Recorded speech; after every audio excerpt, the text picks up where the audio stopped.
Welcome to the Mike on Much podcast. I'm your host, Mike Veerman, and I'm here with my friend and trusted producer, Max Kerman, as well as our pop culture aficionado, Shane Cunningham. Guys, we don't have Erica here today. It is me running the ones and twos. We always call them the ones and twos, but I think that's more DJing, not necessarily mixing. It sounds right to me. One channel, two channel? Oh, yeah, that doesn't make sense. Well, I don't know. We're going to keep using it, though. Okay. Guys, what is going on? I feel like we've been talking about the Raptors a lot. So I want to say thank you to our listeners for, those of you who maybe are not into sports bearing with us. And for those of you that are enjoying it, well, so are we. Yeah, I'm going to say you're welcome to our listeners. This shit is great content. I think people like it. Even the person who said they didn't like it, she said she feels bad and talk about it as much as possible. Yeah, for our listeners, can you describe? We're going to post a photo of what Shane looks like. Yeah, right now, we're sitting in a nice room on this couch here at E1, and yeah, Shane is in a full coat, zipped up on this nice sunny June day, sunglasses indoors, and a Perrier cracked. I look cool, I think. You do look cool. Your voice is about 3 registers lower than it typically is. I sound cool, I think. Yeah, you look a little damaged, but that's what happens when you go for it.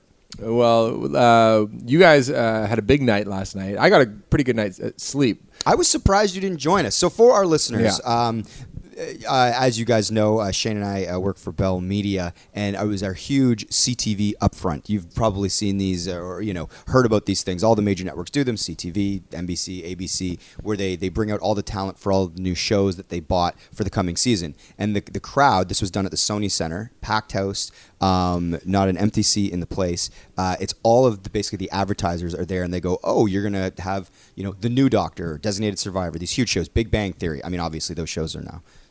Some of them are still around, some aren't. But basically, they find out what we're going to show on the network, and then they decide, oh, we want to advertise for all this stuff. So it's kind of like this big rolling out of all these wonderful shows that our network has for the coming season. And every network has a chance to flex, basically. They flex. They're like, look at what we've got on our CTV schedule. 18 years in a row being the leading network in Canada. Like 100%. they're just kind of throwing out all this good news to the people in the audience to say, this is why you should do business with us. And keep doing business with us. Yeah. So we've got all these amazing shows that are coming out, stuff that we've acquired and stuff that's going to be sort of premiering, and then stuff that's staying with the network. But what's fun about these things is they bring in all of the talent. So like Kobe Smulders was there, and Evangeline Lilly was there. And I missed her. I saw Kobe backstage. Yeah. See, this is the thing. You got out of there. I had the greatest time. So why this is relevant for your favorite podcasters here is because so two things. So opening the big show with like a huge video board and all the highlights and everything, this amazing edit job done actually by the department that Shane and I work for, like the larger department, although we didn't do it. Arkells played. So they opened the big show. They were like, ladies and gentlemen, Arkells. So packed Sony Centre. The sort of video screens open up, and then Max and Mike and Nick come walking out, and the whole band is revealed. You have the Arquettes. You have the brass section, and you guys do knocking at the door, and it's to this amazing edit. Kicks the party off right. Yeah, it was pretty incredible production. We've had a chance to do the MVAs and the Juno Awards, and I'd put this on par with the amount of production and the amount of attention to detail for our performance. And it was the same production team, Insight Productions, that does the Junos, that ran this event. So that people are serious about it. And we typically don't play to a click track, but in this case we did because we needed the song to sync up exactly to all the hits in the montage. And so that was a bit of a new experience for us. And also, we had, it's kind of hard to explain, but we're all wearing in-ear monitors so we can hear ourselves perform. But somebody is counting us in. There's a voice who goes, all right, band, are you ready? 1, 2, 3, 4. And then the big shots of knocking at the door open. So basically, there was no room for improvisation. If you come to an Arkells show, there's an opportunity for it to go off the rails in a fun way. If I want to do a bit of a banter, or if I want Tony to do an extra piano solo, we can do that. But this was a very calculated 3.5-minute performance, which was a cool experience. I really kind of liked being a part of it and seeing how some of the big kind of pop acts will do it at these award shows. Were you nervous? I was a little bit nervous because it was new. And also we know some of the big wigs at Bell, and we know how important this was to them, and we've been friends with Randy Lennox, who's the president of the company. Like, he's been our label head over at Universal in the past, and we're great pals, and so we didn't want to screw it up for him. The one note that he had was I sometimes use a megaphone in the bridge of that song, and it was going to sync up with a video of me at the Junos with the megaphone. And I didn't run it in sound check because the megaphone wasn't working. And the one note, he's like, Max, the megaphone, that's my favorite part of the song. Can you make sure you use it? I was like, okay, cool. It's just interesting to know what is important to the people in charge. I'm like, okay, that makes sense. And then one of his guys, John, was like, make sure you have the megaphone. This is important. I'm like, all right, man, listen, we are hired here to do a good job, and that's what we plan to do. And I thought it went really well. Yeah, the megaphone looked great. And then what happened? So, okay, leading up to this thing, what they decided, like you mentioned, a friend Randy, who is the president of Bell Media, he had this idea where he wanted to open the Upfront with a live podcast. So the idea is you guys would perform your big song, they'd show the video montage, roaring ovation, and then lights up on the side of the stage, it's revealed that there's like a pod studio. And there is Mike from Mike on Much waiting to be joined by my co-host, Max. And then our guest that day would be Randy Lennox. Mm-hmm. So we're opening it with this sort of like constructed bit where it's like going to be this casual conversation where Randy can sort of talk about, all of the best parts about CTV. Like you said, 18 years, #1, all this stuff, but in a very conversational way. Yeah, I guess the idea is he's probably done a version of that speech in a number of years. And when you go to any other Upfront, it's like, how is he going to get his main points across without being like a TED Talk? Exactly. So this would be a different way to do it. And also an opportunity to showcase that Bell knows what a fuck a podcast is and that like we're into, being where the audience lives, as he said. Forward looking, exactly. Yeah. But originally it was like you guys weren't going to be called Mike on Much. It was just going to be a podcast. But then you guys kind of said it was Mike on Much, didn't you? No, so the podcast was called the first part. The podcast was called Upfront and Ahead. Okay. But I was Mike Veerman and Max Kerman from Mike on Much. Okay. So it's like, welcome everybody. I'm Mike Veerman from Mike on Much. This is my co-host Max. So Max sort of finishes performing, ditches the guitar, and then walks over to the pod set while I'm greeting everybody. We opened the Upfront. It was wild. But it was like a clever loophole to not have me there. By not naming it Mike on Much. We pitched it. We were like, can we do a digital dessert with Randy? You did not. No, I didn't. Get out of here. Well, I thought about it because here's the thing. It's like our podcast is absolutely 3 people. I just don't think... It is. No, I know that, but just to have to say it is almost embarrassing. Shane does exist. You're a human being, Shane. You're loved and cared for, Shane. Yeah. If you were feeling left out, I just don't know how there would have been time to have a comedic part in there. Well, also, I had all of 3 lines in this bit. So we're reading from a teleprompter. So this is not a casual conversation. Everybody has to hit their marks.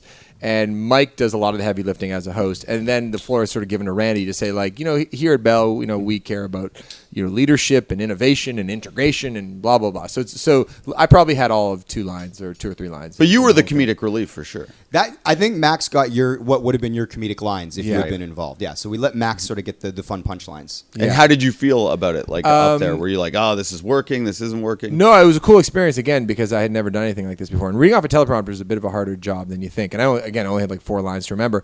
I fucked up one of the comedic lines. It did not get a laugh. But then I recovered with some improv a little bit later in the bit, and I thought that went well. Yeah, what was great about it is obviously you and I have done well over 100 of these things, so we have a natural chemistry.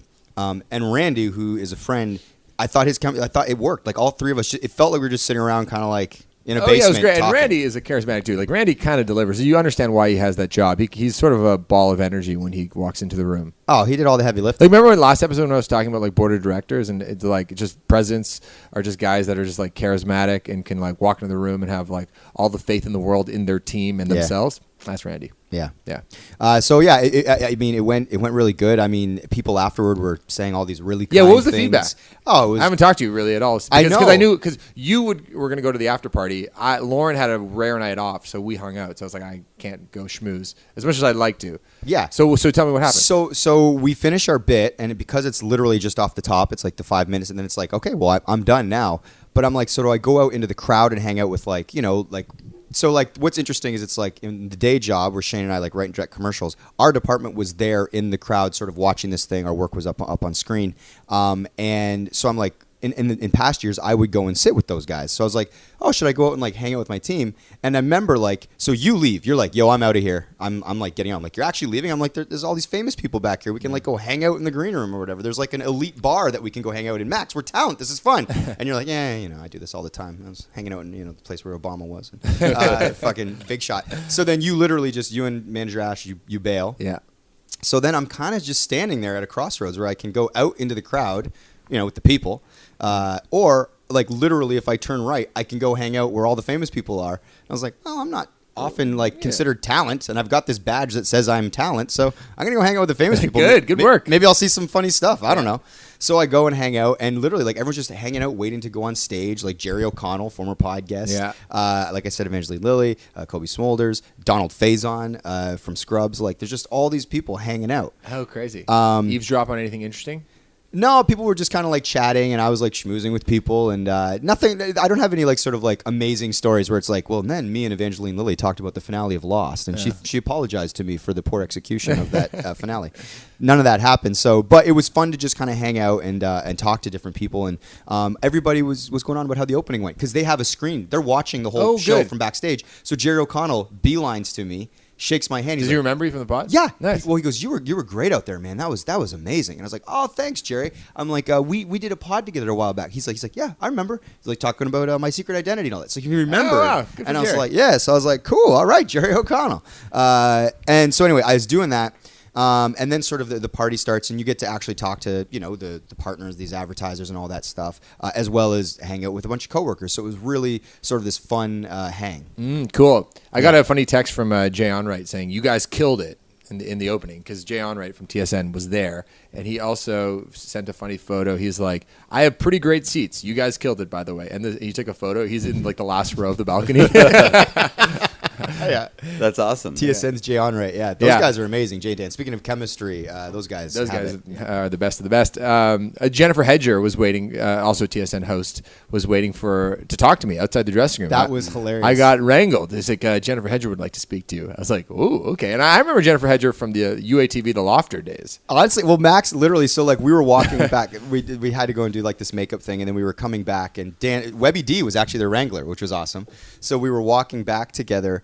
And Max says like, oh, Jennifer Hedger would like to see. They're outside of the Arkells dressing room, so we come walking up, and Max goes up the first. He goes, "Hey, I know you." Is that how I did it? That's what you said. You just walked up. Should I have a cooler way of introducing myself next time that happens? No, I thought it was cool. Probably made her feel good that you Yeah. were like, I recognize you from TV. So her son is 8, and his best friend is a big Arkells fan, and he just had a birthday, and it's coming to the June 22nd show.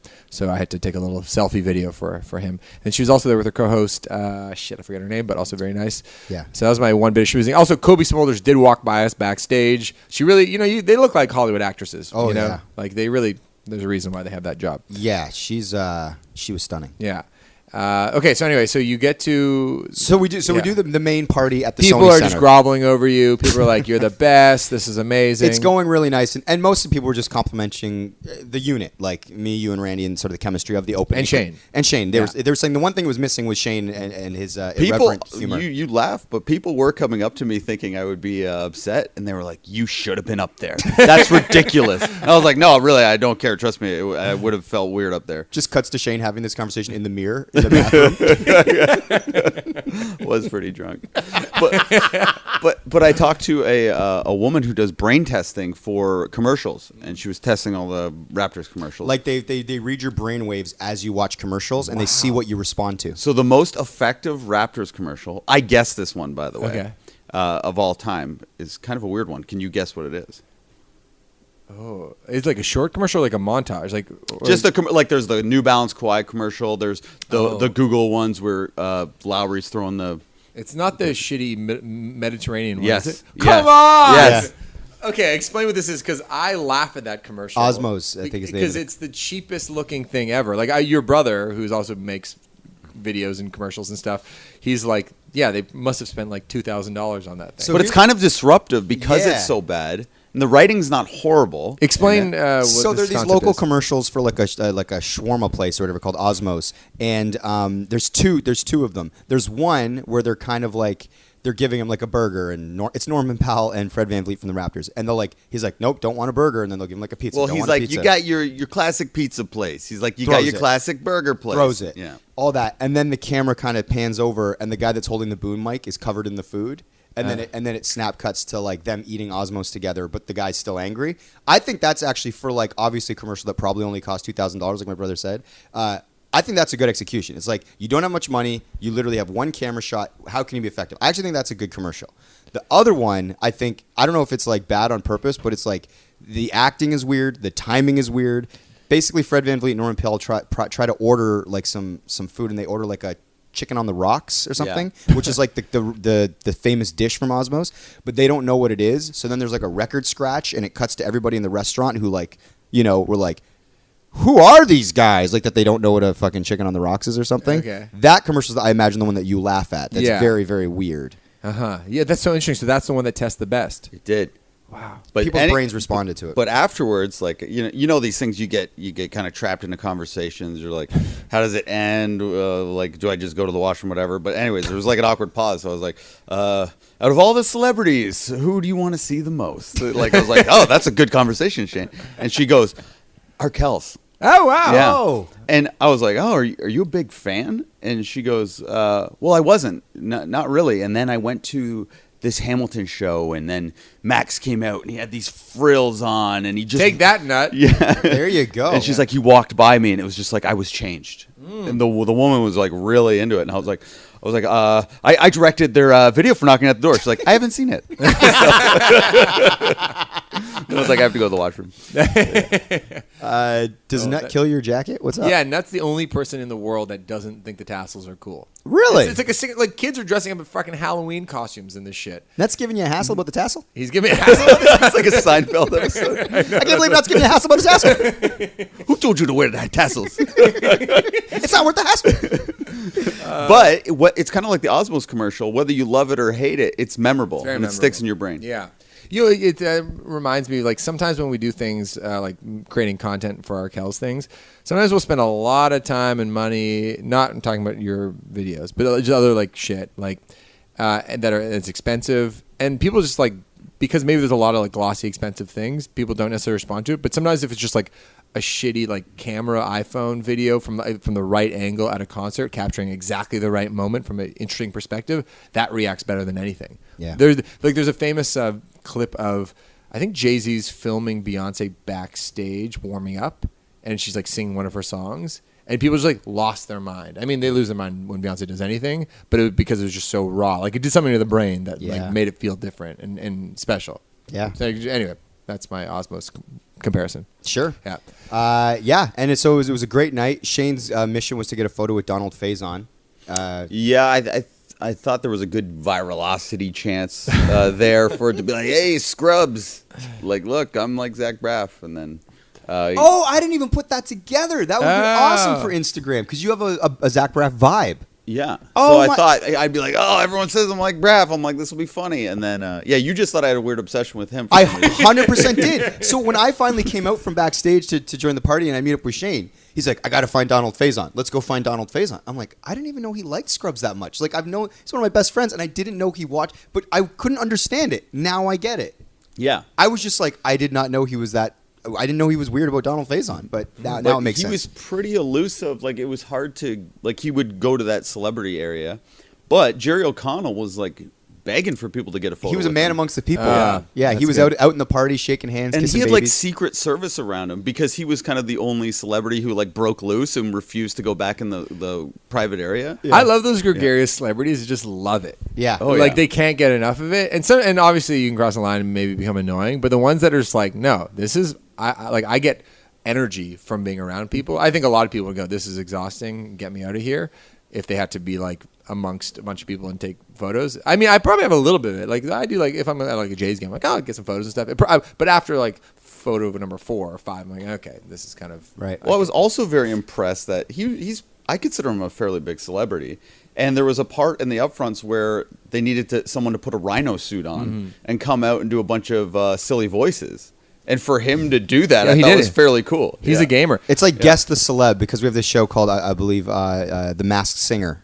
And it was like this big show where basically someone will come out wearing an outfit, and then they have like the judges, and they have to try and like guess who it is. And it will be like they'll take the mask off after singing 4 songs, and it's Tori Spelling. Or it's like, whomever, famous person. So they ran a version of this with the women from The Social, and he comes out in like hip-hop hippo. I'm not quite sure what the character is. And he starts singing, and then they're like, take it off. And he takes the mask off. and it's Jerry O'Connell. So Yeah. he was down for the bit. Because he was like, there better not be any sliders at this after party, because he was on the show Sliders. Okay.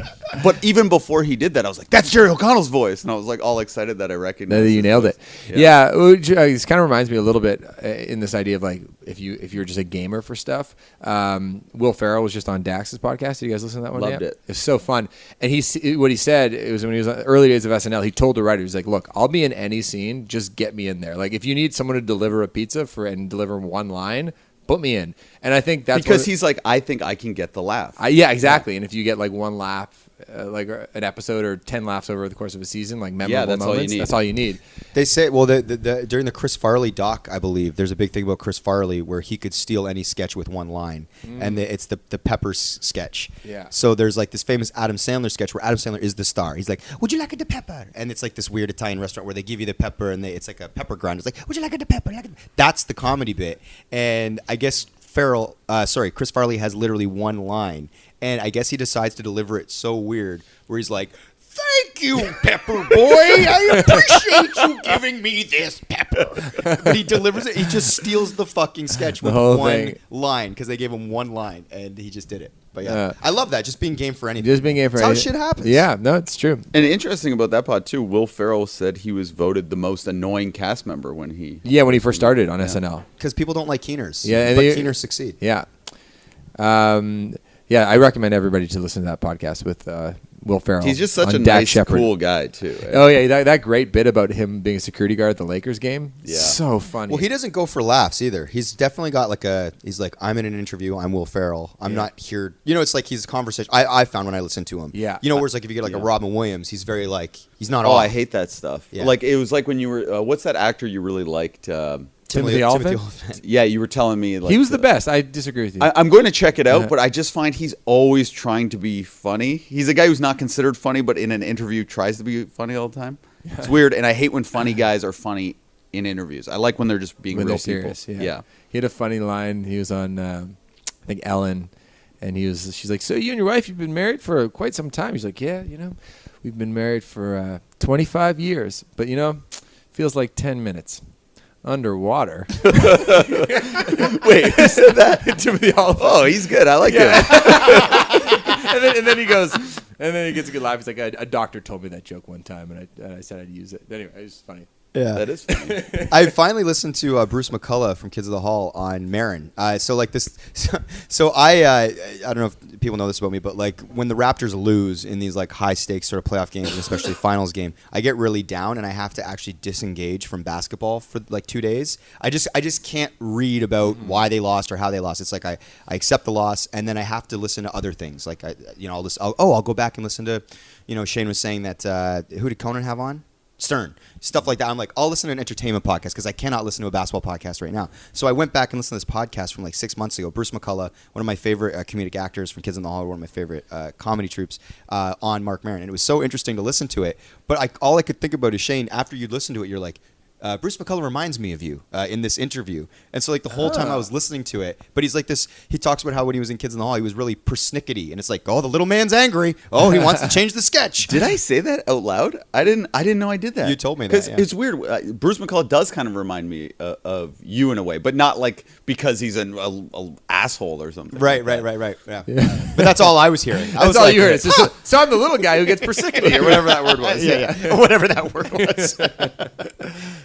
You've never used persnickety before? No. You just pull out a random ass word out of your ass like once a week. I'm like, where did that come from? Well, Max, I don't know if you were there yesterday, but I had a talent badge. Yeah, so, that's true. Yeah. Which was funny. Like, I did start to feel like I had some juice. Like, oh, yeah. I kind of felt what you feel like all the time. Shane said that the other day about the shirt, but it was nice. Yeah. The thing, though, it's a kind of a never-ending pursuit. This is why like people need to like meditate or or be enlightened in like some other way, because like who was I saying this to you to the other day? So I'm going to all these Raptors games. I'm the luckiest fucking guy in the world. I've not paid for a ticket. People are just inviting me to these games. I like could not. And then so and so who runs like the board of directors lounge like text me, hey, if you want to come down, let me know. So I'm not even paying for any drinks. The seats are in the lower bowl. But at some point, I'm looking at Shawn Mendes sitting courtside. I'm like, that motherfucker. I was like, man, it's like, fuck. and he's on the big screen. Like it's like come on, like Yeah. like when does it end? Yeah. So it's a good realization to be like, just thank your fucking lucky stars and shut the fuck up.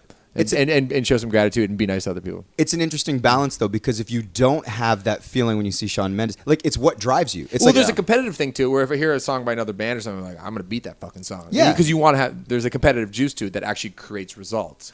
Well, but then also creates monsters, too. Well, that's the thing is there's this thinking that contentment actually is like, the killer of creativity or ambition. So it's like if you get this great job where you're making $100,000 a year when you're like 22, what then drives you? You know what I mean? And it's like that's when people are like, well, get a house and I'll get the family and I'll pack it in. It's like what keeps you going? And I think that feeling that you have when you see Mendes, you're like, that motherfucker, because you want to be there, right? Yeah. I think that drives you towards success, because you could easily be like, shit, we're doing like arenas in Canada. This is great. Oh, I have nothing to complain about. Yeah. Well, it's, when we were doing Delivery, the doc that Mark Myers made, there was a stand-up comedy teacher, and he's like, it's like nuclear power. It can destroy a city or power it. Yeah, sure. Yeah. You mean ambition?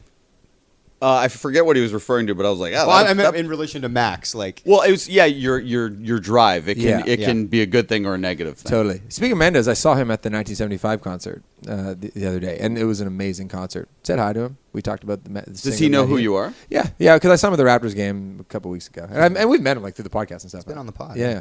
Didn't you guys have like a mutual publicist or something? At some point? Yeah, we have the same label. We have some mutual friends.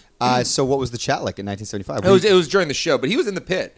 He was like, and with his manager and like his band, like his keyboard player and his drummer were just hanging out. Did they have security? I guess there was security around, but he was sort of at the back of the pit, and there was a bit of a barricade between the back of the pit and the first section. So he was sort of like protected. Yeah. So it would have been hard for people to. But he was singing along to every word of the 1975. Like I just look over him, and he's just like smiling. He tweeted the next day, like, Matt Healy, you're the best frontman I've ever seen. That was incredible.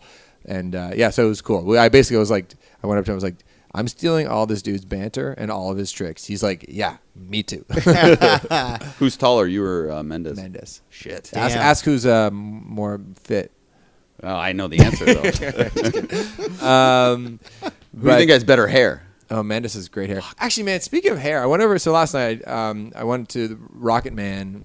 Oh, how is it? It was cool. It was darker than I thought. After you see Bohemian Rhapsody, which is all kind of good times, most of this movie was just about his drug and alcohol addiction. It's got an R rating. Yeah, it's pretty intense. I respect that they went for an R rating, knowing that they're going to leave money on the table, because this is what Bohemian Rhapsody did. They said, "Hey, let's make this an all sort of like a very accessible PG movie," and the box office was fucking bananas for them because everybody went. You're cutting off a good section of available dollars by giving it a hard R. Yeah, it was crazy. And actually, I didn't realize it, but the guy who finished Bohemian Rhapsody, the director, Matthew Vaughn. No, Brian Fletcher. Oh, sorry, my bad. Yeah, I think Vaughn produced. Anyway, Bryan Singer, isn't it? No, Bryan Singer started it, and then he got booted off the movie for a bunch of reasons that people We're in don't the like to director talk about weeds it. now. Yeah. Anyway, this guy finishes the movie, and he also directed Rocket Man. Yeah. So, dude was a part of both movies about this LGBTQ icon from the 70s and 80s. Yeah. But anyway, they're very different movies, at least to my mind. Anyway, so we go to the movie. Lauren has to go to bed early because she's working at the hospital first thing in the morning. Go to my friend Matt's place, Book Club Matty, as we know him. And by the way, I'll get to this in a second. But he basically starts talking about like hair. He's got a good head of hair, and he's like, yeah, your hair's pretty good, but it's not the same as it was when you were 18. He's like, everyone's hair recedes a bit. Like, and he starts pulling up pictures of like Leo's. Like, look at Leo's hair; it's not the same. He's like, the only guy who's still got good hair is Brad Pitt. Brad Pitt still got hair. And then I'm like, what about LeBron James? Like, oh, he had implants or not implants. No, what was it? Hair plants. Just has this great rack, but he's bald. Why am I so attracted to LeBron James all of a sudden? So then, running up and down the court. So then, let's check out his implants. So then he's like, yeah, your hair's fun, but you're like a famous person. You need to keep that head of hair. So there's like pills you can take like now so that it still looks the same when you're 50. I know people that got on those pills the minute they saw some recession. I know, but you have to take them every day for the rest of your life. You have to take them every day for the rest of your life. And I was like, that sounds like such a drag and something I wouldn't be good at remembering to do. And then, but anyway, I've just been thinking about my hair like since Matt basically scared me into like things. So what are you going to do? And also, but then gracefully? like my dad's got a good head of hair still. That's His true. dad had a great head of hair. My uncle on my mom's side has hair. What would you do if you found like a bunch of hair pills in your dad's drawer? Like, Dad, his world is rocked.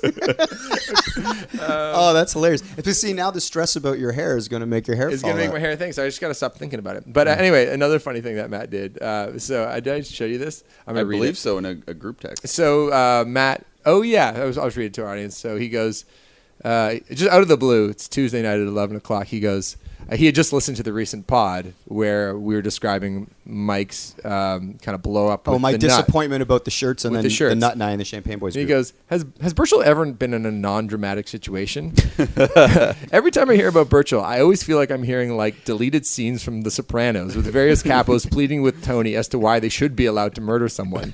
Quote, he doesn't even respect what I do for a living. You attack my reputation in public on your podcast. You attack my family. I'm just saying, Shane needs to be taught a lesson. It's like, and he continues, like I've not heard a story with Burchell where he doesn't quickly say, everything is on the line here. And then I'm like, this is very accurate. He's like, I'm not sure you'll get this reference, but Burchell is constantly acting like he's Michael Douglas in Falling Down, which is like, that is a very weird character in a movie to pattern yourself on. And then he showed me the trailer for that movie. Do you guys know that movie? I've Yeah, seen of course. Falling Down. I've never seen the movie. Oh, yeah. I check out the trailer.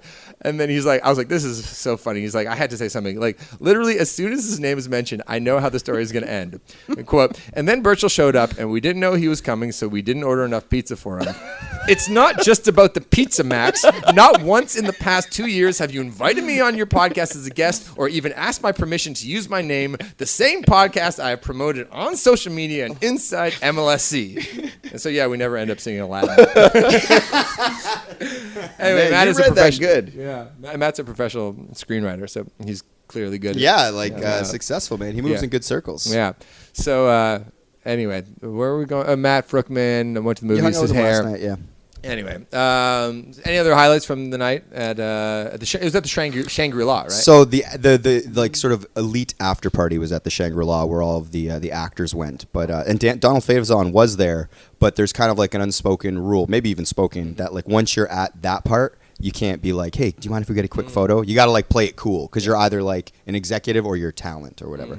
So yeah, but Shane, being a member of the pod, was able to get into that because someone was like, get that man a wristband. Yeah, somebody walked up to me. He's just like gave me signaled somehow like to open my hand. So I'm like, okay, what's happening? And just like puts this white envelope that's all crumpled in my hand. He's like, someone told me to give this to you. I was like, okay. So I put it in my pocket. I'm like, oh my God, is this like a cocaine style party? I'm like, Cocaine style party. no, I didn't know. I was like, oh man, someone told them I do coke or something, and like, this is weird. Now I'm like, I have it on my person, so I just I'm feeling around, and then I look, and I'm like, okay, it's a wristband. Thank God. Yeah. Yeah, but it was a very cool way to deliver it. I liked it. I found out afterwards that Justin Stockman was behind it. So thank you, Pod's Justin. patron saint, yeah. And for the record, Shane doesn't do cocaine. It was the idea that someone thought. Now that I'm saying that, it seems like I'm trying to cover for the. I'm making it worse. But yeah, and then so that party was great. All like the big celebs were there.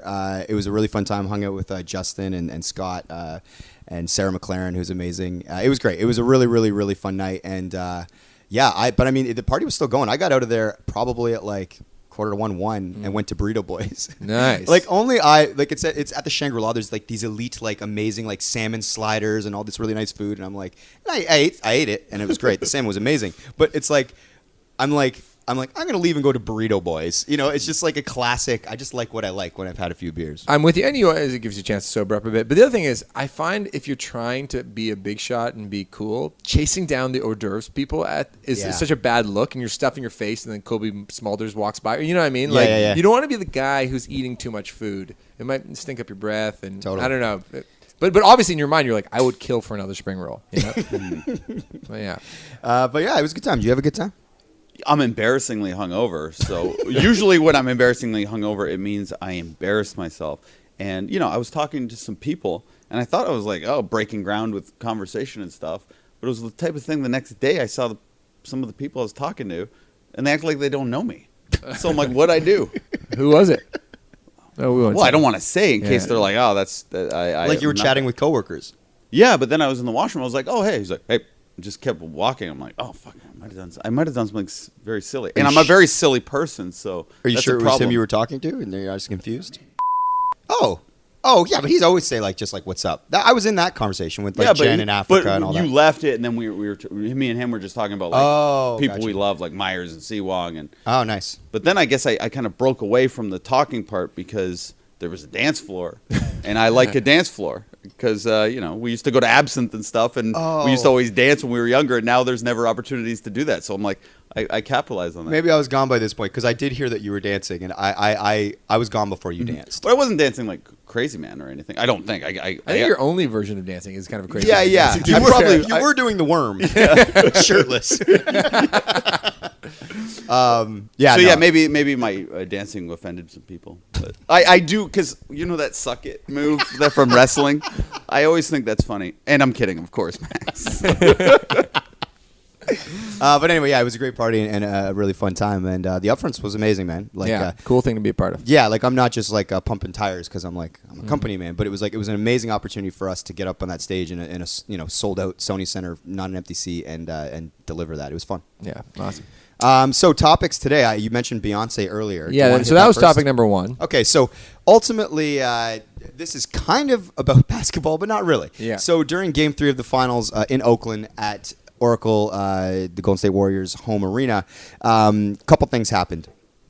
One, Beyoncé and Jay Z were courtside hanging out, and this clip went viral of this woman who was seated next to Beyoncé and Jay Z. So it's like, Youngish, good-looking woman. yes, so it's like that woman, then it's Beyoncé to her right, and then Jay Z one over. And the woman, I guess, is kind of talking to them, and then at some point leans over Beyoncé to sort of like continue a conversation with Jay Z, but she kind of like she doesn't cut Beyoncé out, but she kind of leans into Jay Z and over Beyonce a bit, and Beyonce gives her a look like, so she's smiling, and then the smile immediately goes away. She kind of gives her a bit of like a, I don't know, how would you describe the look, Yeah, Max? it's sort of, it's for a split second. It's basically you can see in her eyes, like, really, is this chick kind of moving in where she shouldn't be? Yeah. It's just very quickly with her eyes. Yeah, so the internet like lit up. All the, what are Beyonce fans called? Beehive. The Bayhive. Find this woman on social media. She's like I think she might, I don't know if she's Joe Lacob's wife. Yeah. Is she? She is. Okay, so Joe Lacob, the owner of the Golden State Warriors, or the majority owner, this is his wife. So she has to like delete her Instagram. She's getting death threats. She's getting death What? threats. I was jokingly going to ask if she's in danger. No. I mean, Beyonce fans are notoriously Murderous?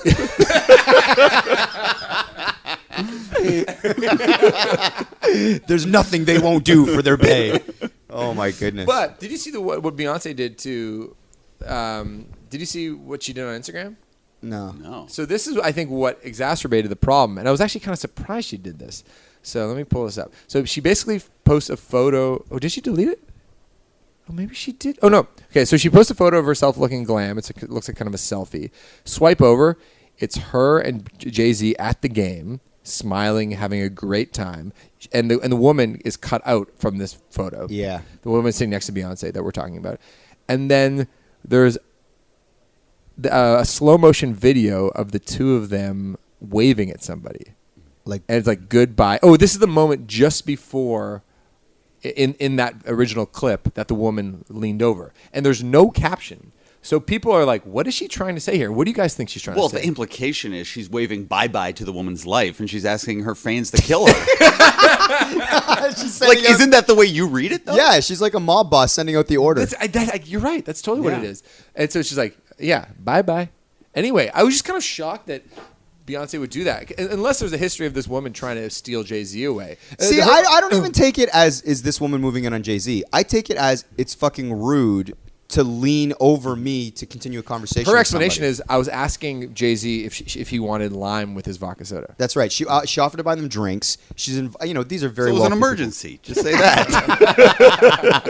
that. Yeah, so I mean, listen, obviously Jay-Z's got a bit of a history with they've had troubles in their marriage, and so maybe you could read it like, how dare she talk to Jay-Z? She's allowed to talk to Jay-Z. I think the rude thing is, it's like she was in Beyonce's space. Do you think if it had been picked up on camera, Beyonce would have given one fuck about it? She's probably just feeling like maybe slightly embarrassed. It's just one of those random things where it's just bad timing for that woman. That's when the camera happened. Yeah, because I mean, there's a reality where she has never done that ever before, and was really just asking Jay Z for like, what did he want to do? But maybe she was worried. Okay, like if I yell, it's going to annoy Queen Bee even more. You know what? And by the way, that would be fair. Like, here's the other thing. I'm not saying that Beyonce is right for being like, get out of my personal space, but if I think the woman that's something I would do, and then be like, oh fuck yeah, like why was that rude to lean over and kind of cut her out of the conversation? Well, it made me think of like, I feel like I'm pretty gregarious in the way that woman is. Yeah, and I wonder who I've offended in the past. You know, did a little too leansy over, leaning in a little too much. Yeah, it's getting in on the friendship. Yeah. It's a tough one. So anyway, this woman had to delete her stuff. She was talking to Ramona Shelburne, who's a ESPN writer, and the woman was crying as she was trying to explain, like, I just wanted to know what their drink order was. And Jay Z had vodka soda, which I saw in the reporting. Yeah. Beyonce had water. So I don't know. It's a wild story. Fans are crazy, man. Yeah, bad night for Warriors ownership, because that happened. The wife of Joe Lacob, and then a minority owner for the organization pushed Kyle Lowry, and he's been banned and has to sell his shares. So yeah, this is the second story we're going to talk about. Is Kyle Lowry, point guard of the Raptors, goes flying into the sidelines while trying to save a ball that's going out of bounds. He lands into one guy. Woman kind of jumps out of the seat that Kyle lands on. So there's kind of like Kyle on the one fan, an empty seat, and then this old white dude wearing like a laminate. And for no reason, literally, there's no reason for him to touch Kyle Lowry. He reaches over and pushes Kyle Lowry, and he says something. Kyle said that he was like, told him to get the fuck out of here. I can't remember. Something like that. He had words for Kyle. So Kyle jumps up, points at the guy, tells security, get this fucking guy out of here, whatever. Dude gets escorted out, comes out the next day that this guy is a minority owner for the team. Wow. Crazy. He's like a venture capitalist worth something like $2 billion, and obviously has a sense of entitlement. I saw a really, I thought, interesting tweet that said, I don't think this guy totally understood what it meant to be a minority owner. Because he thinks he owns the player. Anyway, who was a minority. Yeah. So anyway, this guy, the minute it came out that he was an owner, so when this happened, I'm like, okay, he's just old rich guy, whatever. He'll get banned forever. Obviously, you can't touch a fucking player like that. When I found out he was an owner, I immediately was like, oh, this is going to be a massive story. This will basically dominate every conversation in the day leading up to the game, especially if Kevin Durant doesn't come back. They'll need something to talk about. And it just gets to the idea, the power dynamics, the idea of like, visually it was a bad look. It's just this old white guy pushing this sort of like young black player, and it's like, there's a sense of entitlement. And the minute LeBron jumped on it, and he had a huge post on his Instagram, he was livid. Yeah, because LeBron said, "Can you imagine if Kyle Lowry actually pushed retaliated? People were like, put Kyle Lowry in jail." And and the NBA would have suspended Lowry for it. Well, it's happened before where players have full out brawled with fans. Yeah. Like what was Ron Artest? Or the Malice at the Palace in Detroit. Yeah. Yeah, that was wild. And so ultimately, I said to Danica, because when I said that it was the owner, I was like, now this is an owner. I'm like, you watch. I'm like, it's really tricky in the States to make somebody sell something they own. So it's like, it'd be hard to push them out of ownership. But I said, what they'll do is I bet you they'll find the team $500,000. I go, and that guy will get banned for a year. That was fucking, I said, I thought it was going to be one or the other. And then shockingly, that was the punishment. I nailed it bang on. Wow. They find, I don't know if it was him personally or the team, $500,000, and he can't go to a basketball game for a whole year. Good. Jeff Van Gundy, who I generally like as a commentator, he's a former coach in the NBA, and he was calling the game. He said something really stupid. Yeah, bad moment for him. Would you want to give him a hug? Yeah, he's like, I would have pushed him back too. And then, I wonder if he's apologized for that since. It's just a bad moment. I think he was probably trying to be funny, because I remember I was watching it on ABC, and I felt like the tone was very like, it's like, when they're coming at you like that, that's scary. Like, it was kind of like that. He didn't know also at the time that it was a guy who was totally not involved with Lowry jumping in there. Yes. This guy went out of his way to push Lowry. At the time, it seemed like the guy was pushing Lowry off, Lowry had fallen on him, and then you watch the replay and you realize this guy had nothing to do with that play. Yeah, he just wanted to push. So, and obviously Van Gundy was trying to be funny. So I don't think he really needs. No, he did. Just to clarify, maybe. Yeah, he definitely probably apologized for that. Listen, if the Beyonce fans are looking for someone else to kill, throw Van Gundy on. Yeah, why not? Bye. But I've been saying this for years that they are going to get rid of courtside seating in the way it's currently. Shane's been on this tip. Why though? I disagree. It's Drake's the best. massaging people. I know it's the best. That's why we have to capitalize, because the window's going to close. They're going to they're going to make it further away from the court. They're going to have more restrictions. They're going to put up like a barrier so you can't. But that is one of the appeals of the NBA. Is that I know, you're so close to the action. You can see everyone's face. You see the way people react. It's like that. No other sport has that. It's a hallmark of the product. Yeah. And it would change the product. This was Shane and I literally had this conversation about 7 months ago. I think James Harden had been in something, and we had this conversation. I agree with Matt. I was just saying a fan is going to attack a player once. The player's going to get really hurt because this fan had unprecedented access to touch the But person. I don't think NBA players even mind that because they grew up playing in high school gyms where people are right on top of them anyway. It's part of the culture, right? And people, like, if you watch AAU games or LeBron coaching his son on the sidelines, just people just milling about. Like, that's part of the culture. They're very, like, close to the court. Like when we went, my hands were covered in gravy, and the ball came right at me. And just because Mike saved me, that would have been a terrible situation. Yeah, the Raptors would have been, having gravy hands. Yeah, I know the implications. Raptors got gravy hands. LeBron's got implants. Great rap. So, yeah, those are our topics. Well, one more. Oh, hit me. Are we doing the Straight Pride Parade? Oh, I forgot about that. Are we having one of those? Hopefully not. It's such a goofy idea. Yeah. Do we want to talk about? Is there anything to talk about? Well, really? I guess the thing is I don't fully know the origins of it. Who created some fucking fringe group? Some fringe group in Boston were like, you guys are having your Pride Parade. We're having our Straight Pride Parade where if you're not gay, you can come to our parade. It's that classic so thing where fucking people stupid. are like, why does there have to be a Black History Month? Yeah. It's like every other... Like, we're living in white history all the time, so it's like that this month is to sort of acknowledge that, yes, there is Black history that isn't taught ad nauseum with all the rest of the history. So it's like, for a straight pride parade to pop up, it just reminds me so much of like, well, why aren't we celebrating like our straightness? It's like, every day is a celebration of sort of like what society considers like your sort of like, conventional sort of lifestyle and sexual choices. It's just like the reason the Pride Parade exists is because like people have been murdered historically and assaulted and completely marginalized because of their sexual preference. So it's like, let's celebrate the fact that we've ascended to a place in society where we can celebrate this. And so to celebrate your straight pride, I've seen a lot of funny tweets too. Where I it's was like, pulling up the Chris Evans one. Did you see that one? What was that one? Chris Evans wrote. Wow, cool initiative, fellas. Just a thought. Instead of straight pride parade, how about this? The desperately trying to bury our own gay thoughts by being homophobic because no one taught us how to access our emotions as a children parade. What do you think? 2 on the nose? You could tighten up a bit. Yeah. It's hard to remember all those words. So his view is like, you're gay. Like kind of like you think you're straight, you're gay. Like no, that's just the that joke. A lot of people think that like if you drive a big car, you have a small dick, or if you're saying you like being straight, you're gay. Well, there's like that weird psychological thing where it's like if gay people bother you so much and you can't let it go, it's like, what are you struggling with internally? Like, why does it bother you so much? Like, are you? So that's the implication. That's the implication. Do you think that's true though? Like, do you think there's a high incident of that? There's probably. I mean, I think there's like historically speaking, there's some people that were like famously anti-gay who ended up being gay themselves. Like all basically like those conversion therapy dudes, they're all gay. Yeah. From what I understand. Anybody who runs a conversion therapy center, dude is definitely gay. It's like, and there's all these politicians like that are like on the right, and they'll like, no, they have wives, and they're like, I'm against gay marriage. I will not put that bill in the thing, and then they get caught getting like a handy from like a male masseuse. Like, it's just like there's so much hypocrisy, and it's like if you're pushing against something so hard, like, can you believe those gays? Well, the second the bill's passed, they're getting gay married. Finally, yeah. I'm going to Vegas. I can't handle this. Goodbye, honey. So anyway, the one I saw was like, if you want your straight pride parade, just go look at the lineup at Walmart. No, that's fine. Yeah, I've seen a few of them. But anyway, I don't know. It's ridiculous. Like, yeah, it's just like, I don't know. And it just kind of gets to what we were talking about before. It's like, is it really is this just a vocal minority of people that are trying to do this thing, and it becomes a fun thing to make fun of? Twitter skews everything. You just don't know exactly what is real and what's not. It's like, for all we know, there's like 40 lunatics in Boston. Exactly. And that's like such a tiny, it's tiny like percentage flat of the earthers. population. It's like it's not actually a thing that we need to be concerned with. Yeah.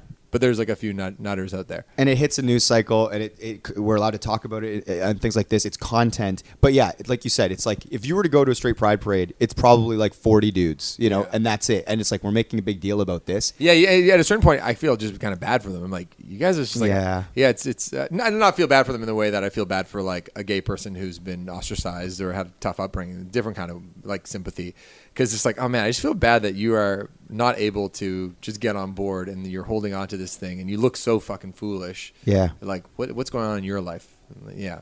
I think that a lot sometimes when I'll see, especially I see that, like, I don't know, like Twitter comments, like responses to things. Sometimes I'm just like, who's getting on here with all of this like vitriol all and this anger? Rage. Like, what's going on with your life? It's like, do you need to be heard in such a negative way, or does it just feel maybe you're just angry and it feels good to sort of like, bam, it's out, and then I can go about my day. Yeah. I can go back to like playing with my kid. But it's like, why are you yelling at Serena Williams on Twitter? What the fuck is wrong with you? Do you know what I mean? No, it's true. Oh man, I find it bizarre. Well, I was that's just not going to say they're gay, but